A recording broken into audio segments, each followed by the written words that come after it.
Hello, I'm here with Riccardo IACONELLI. He is the godfather of Wiki2Learn. And Riccardo, can you tell us more about you? Yes, so I'm Riccardo, I'm a KDE developer and I've been a KDE developer for most than half of my life. And I've been working on Plasma, I've been working on Oxygen and on many other software. And now I'm the maintainer and founder of Wiki2Learn.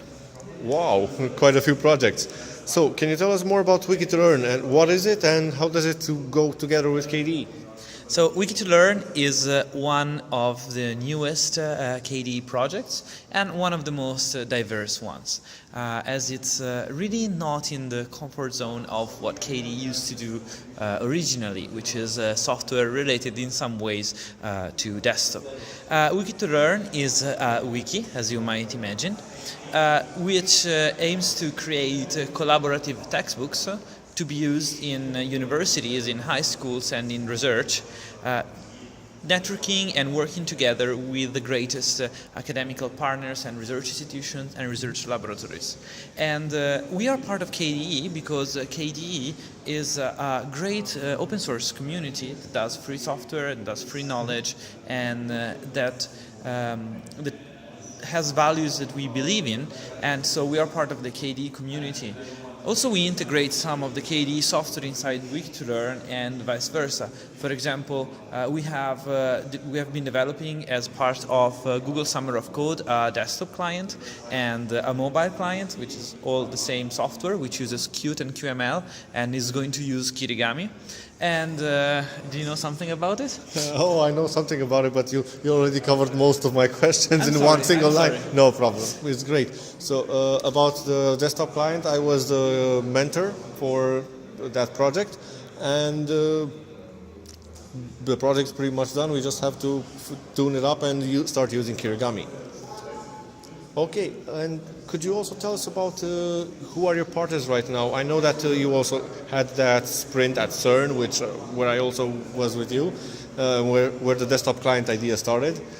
Could you tell us more about what institutes or what universities have you partnered with, and how do they work with Wiki2Learn?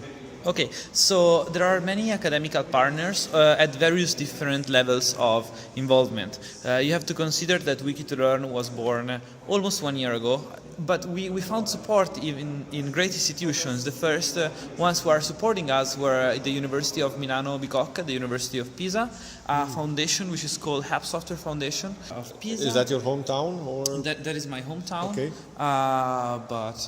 Yeah, that's where we started with the university which we had contacts.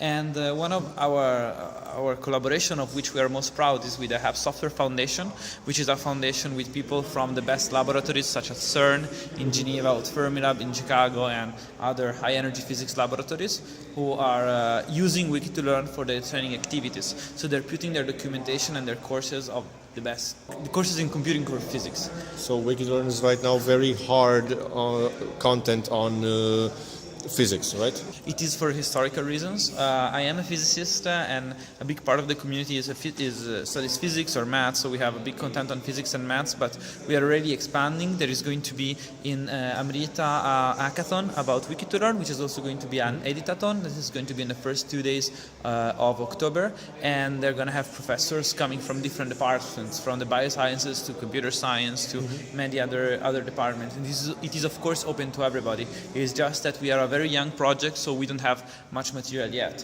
But the list we have participated to a H2020 project from the European Union with 20 different universities from Europe and a couple of others from outside Europe.